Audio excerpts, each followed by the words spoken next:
حضرت عبداللہ بن عمر رضی اللہ عنہما سے روایت ہے، انہوں نے کہا جب مسلمان مدینہ آئے تو وہ اکٹھے ہو جاتے اور نمازوں کے اوقات کا انتظار کرتے، کوئی اس کا اعلان نہیں کرتا تھا۔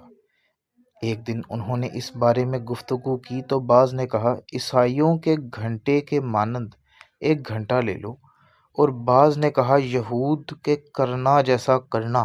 البتہ حضرت عمر رضی اللہ تعالی عنہ نے کہا تم ایک آدمی ہی کیوں نہیں بھیج دیتے جو نماز کا اعلان کرے؟ رسول اکرم صلی اللہ علیہ وآلہ وسلم نے فرمایا، اے بلال اٹھو اور نماز کا اعلان کرو۔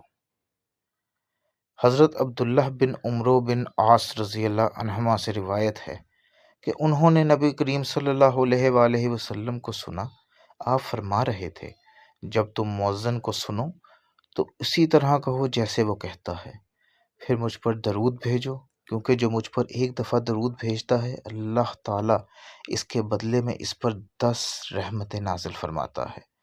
پھر اللہ تعالیٰ سے میرے لیے وسیلہ مانگو، کیونکہ وہ جنت میں سے ایک مقام ہے جو اللہ کے بندوں میں سے صرف ایک بندے کو ملے گا، اور مجھے امید ہے وہ میں ہوں گا۔